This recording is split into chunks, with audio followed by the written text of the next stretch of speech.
One of the things that Charles Dickens' writing is known for is its pertinence to the real world of that time and the influences it drew from Dickens' personal life.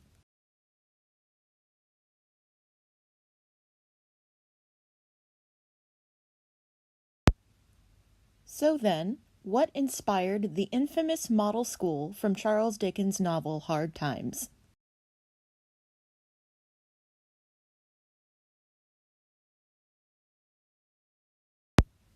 A school where the basis is, quote, teach these boys and girls nothing else but facts. Facts alone are wanted in life. Plant nothing else and root out everything else. You can only form the minds of reasoning animals upon facts.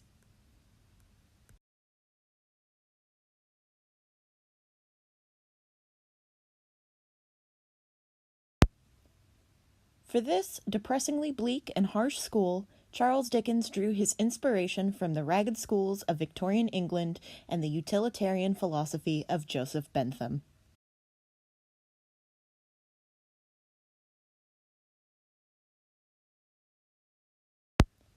To start off, we need to ask ourselves first, what exactly were the ragged schools?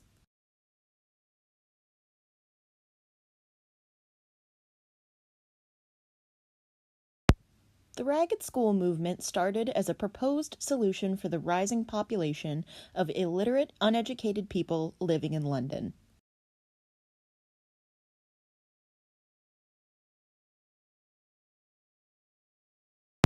Industrialization was in, but the business owners were realizing a large portion of their workers couldn't read, which limited the work that they could do.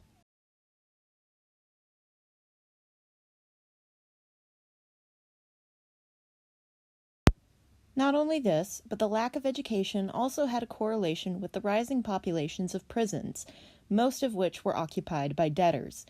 This also negatively affected the workforce, as though incarcerated couldn't work in the factories.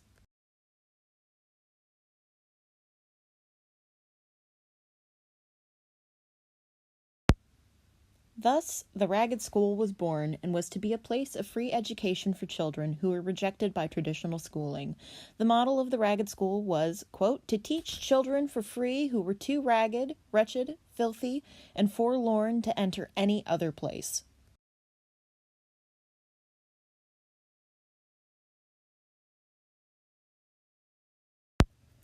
The Ragged School was wonderful, in theory. It was a school where any child of any age and any financial situation could attend at absolutely no cost.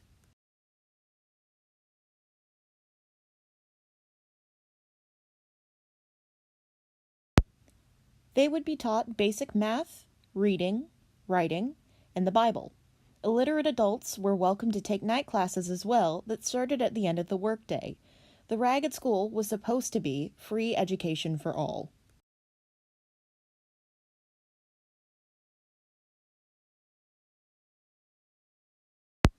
However, while the Ragged School was a great concept, the execution didn't meet standards.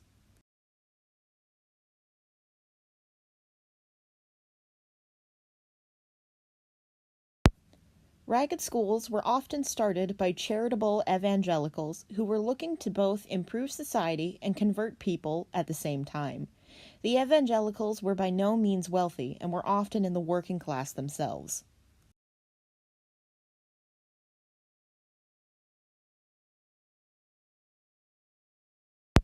Because of this, funds for the schools were short, which left ragged schools to occupy whatever building would have them. When Dickens visited the Field Lane Ragged School, he described the school as the school is held in 3 most wretched rooms on the first floor of a rotten house, every plank and timber and brick and lath and piece of plaster in which shakes as you walk.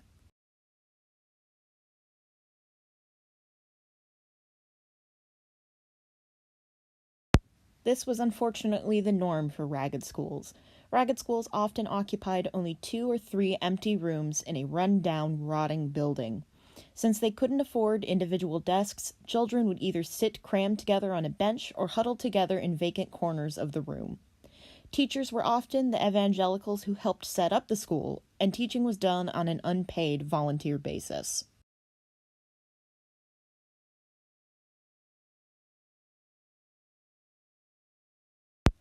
Exact numbers aren't known as these schools had a difficult time keeping regular attendance records, but it is estimated that for every 100 students, there was only one teacher.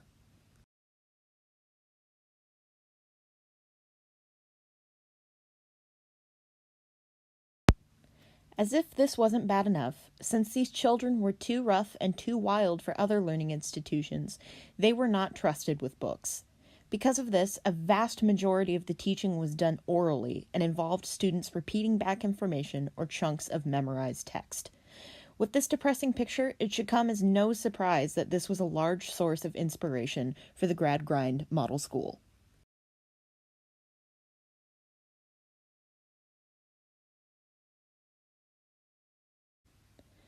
An interesting character to focus on while talking about ragged schools and hard times is Thomas Gradgrind, the founder of the Model School.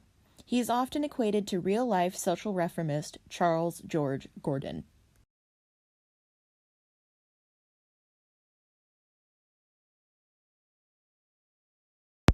Charles Gordon was a retired British Army officer, equally disgusted with the lack of education for children in London.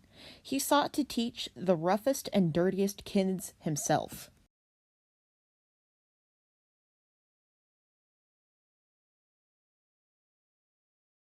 In taking it upon himself to educate individual children personally, he is much like Thomas Gradgrind in the sense that Thomas took it upon himself with Sissy Jupe, a poor orphaned girl from the circus.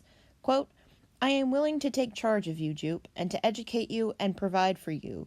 I shall have the satisfaction of causing you to be strictly educated."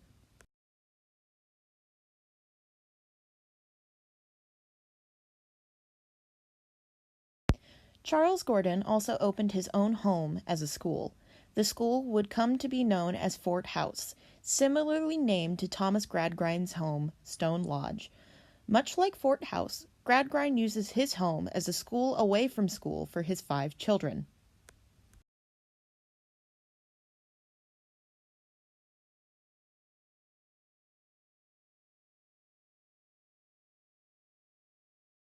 However, the curriculum of the model school in Hard Times is where Dickens shifts his source of inspiration.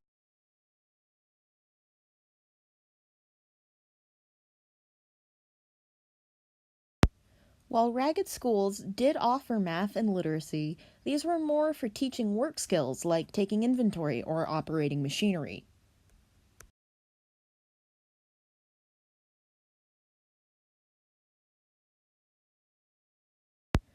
Most of the classes focused on tailoring, shoemaking, and sewing.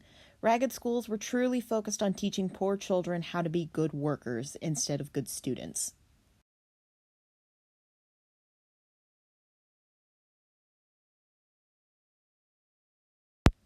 Really, the curriculum of Gradgrind School came from the popular philosophy of the time, utilitarianism, particularly the utilitarian model as popularized by Joseph Bentham.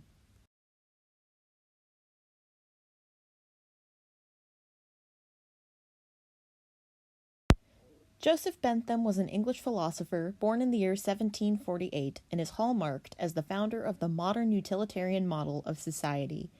Bentham believed that humans are ruled by 2 natures, seeking pleasure and avoiding pain.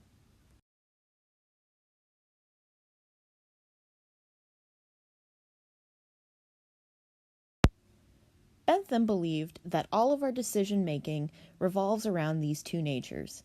Therefore, in a decision making process, we should make the decision that brings not only us the most pleasure, but brings a large amount of people pleasure as well.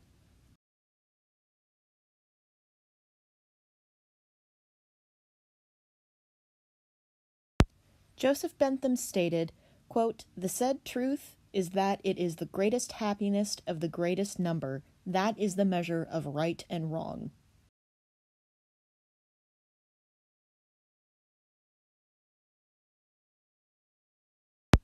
In theory, it's a wonderful model. According to this theory, we should all make decisions that benefit the largest number of people, and when we make these right decisions, we are moral and therefore, in turn, helping ourselves.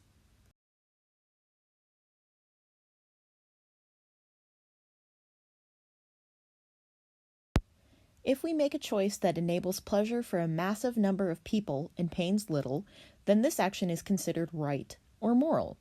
Adversely, if it pains more people than it pleasures, then it's wrong or immoral.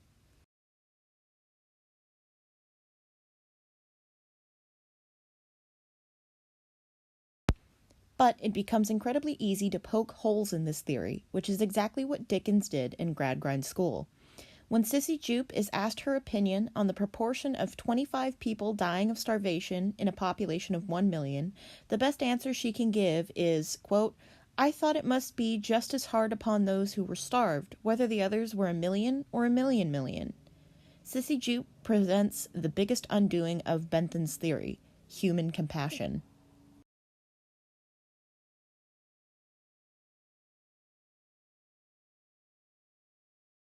For a utilitarian system to work, there must be no compassion and a focus only on the math and statistics of the possible outcomes.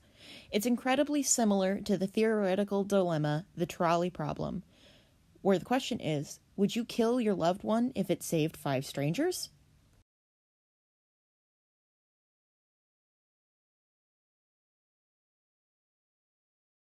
The results of making decisions based solely on what brings pleasure to the most amount of people would be devastating. Dickens observes this with Gradgrind's eldest daughter, Louisa, a girl who does not know how to feel her own emotions and marries a man she did not love and was old enough to be her father simply because it made the most amount of people happy.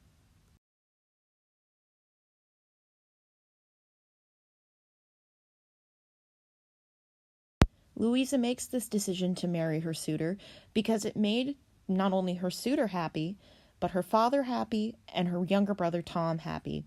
This promoted their good fortunes even though it threw her into misery.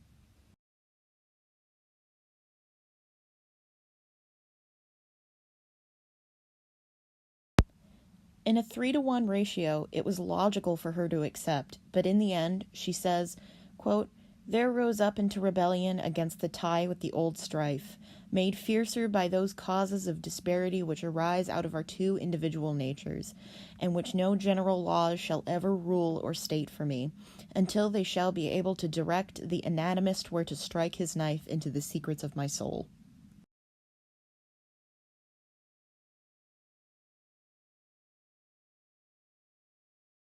And she's right. Psychologically, our egos wouldn't allow us to make decisions based solely on the happiness of others while completely disregarding our own. Our egos would have to cease to exist. We would have to completely remove our own human nature for utilitarianism to ever work.